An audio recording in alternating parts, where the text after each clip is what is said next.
Welcome back to the TruGolf Academy. You've joined me, Jon Watts, today at Branston Golf and Country Club. Today's video is going to be the top 3 reasons why players catch it heavy and how you can make sure you never do that again. Stay tuned to find out more.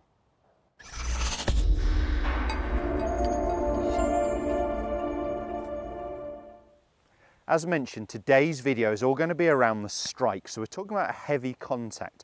Now, a heavy strike is when we're striking the ground before the golf ball. So the big ball before the little ball, as some people put it. And it's a really destructive shot. When the ground conditions are hard enough, firm enough, and we contact the ground before the ball, often the club could bounce and we could actually end up topping or thinning it, but the actual fault was catching it heavy. It was hitting the ground first.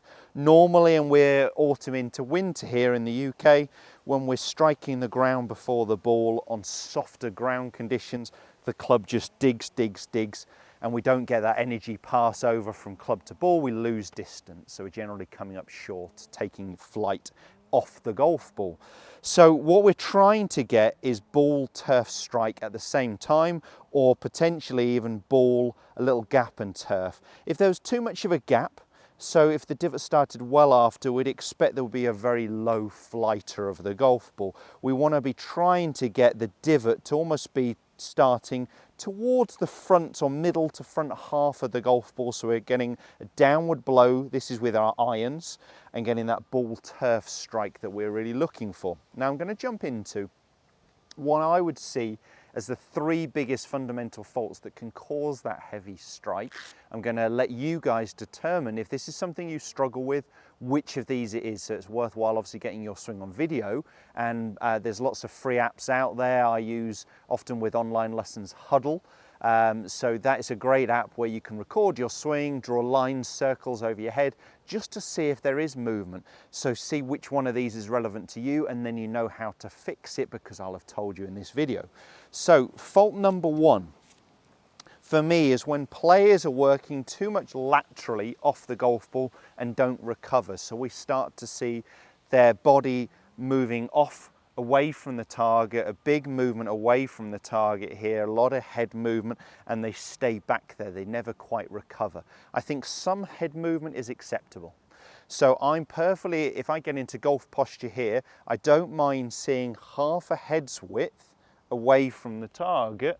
What we don't want to start seeing is a whole head or more where there's too much of a shift away from the ball. Now that shift could be upper body, could be lower body, could be a bit of both. When we do shift too much pressure away from the target, what we'll tend to feel is the pressure moving to the outside of the trail foot. So you'll normally feel it on the outside edge of the knee, outside edge of the foot. Sometimes even the player's trail foot ends up rolling, and we definitely know the pressure's out there. So what we should be able to feel is, as I said, perfectly acceptable to move a little. But what I should feel is the pressure on the inside edge of my trail thigh, on the inside edge of my foot. So a good idea, if this is something you struggle with, is potentially just using a tour stick between your feet, nearer your right foot, almost just underneath the inside edge of my right thigh, right knee here.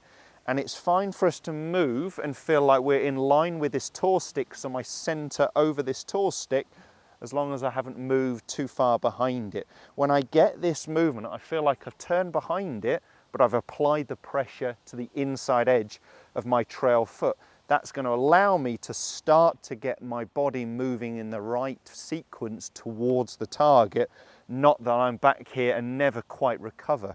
Because most golfers who move too far off the ball, they realize they've got to start moving forwards, but if you've moved a lot, you may not get back to where you started. Now, if you do, and you can do it every time, so if you move a whole head's width laterally off the golf ball, but you move back, and you do that consistently, and you can repeat it under pressure, then keep doing it. It's not a fault if you're getting the strike that you really want, that ball turf contact. So that's an important thing. If you're doing this, but you're doing it well, don't worry about it. You know, it's only if it's causing a fault, if it's only causing you to strike the ground before the ball. So we want some shift of pressure definitely to the trail foot, but towards the inside edge of the thigh, inside edge of the foot, so we don't want to go too much laterally off the golf ball.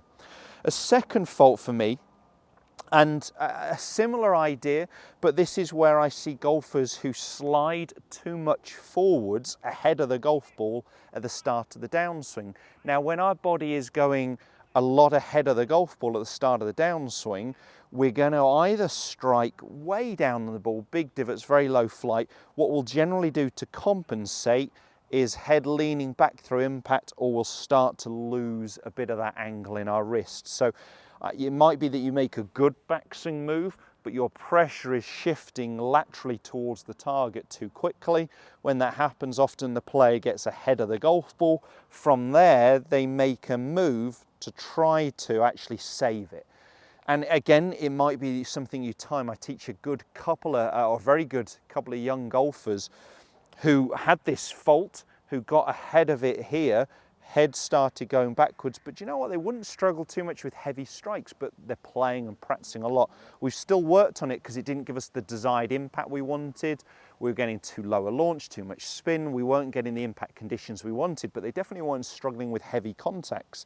So I think you can make some of these work with time, you know, if you're hitting enough golf balls, for instance.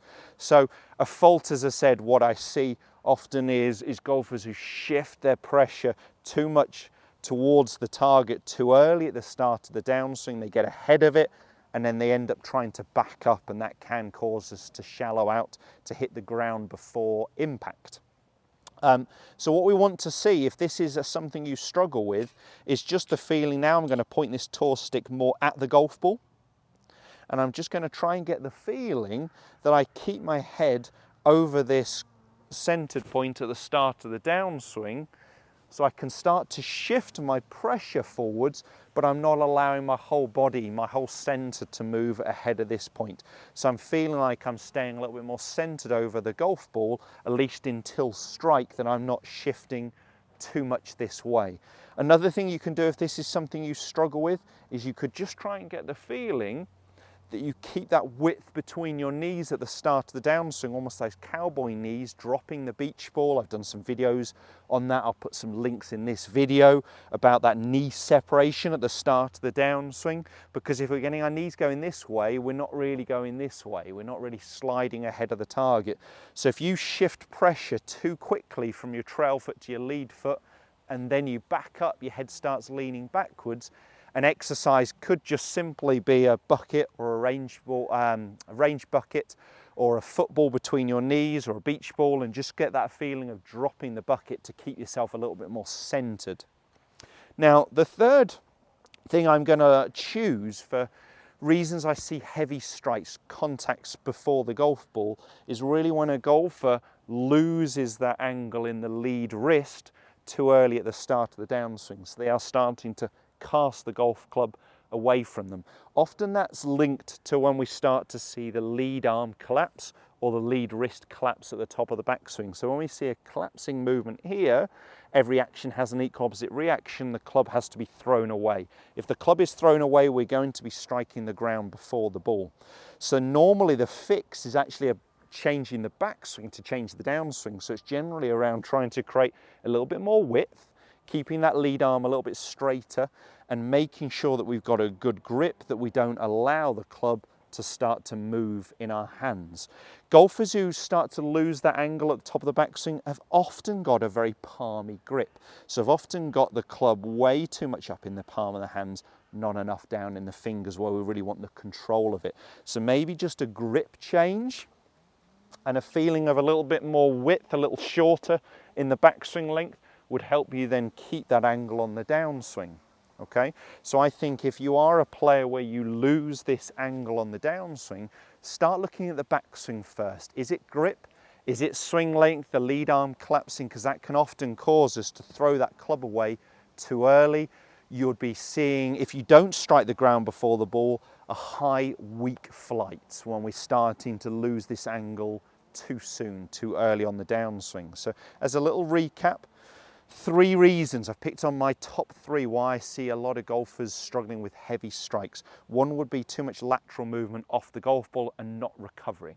Okay, so they would start to feel that pressure outside edge of their thigh rather than inside. Fault number 2 would often be a golfer who made an okay backswing, but started aggressively shifting pressure towards the target. They get ahead of it and then they try and back up away from the target to stop the club crashing into the ground.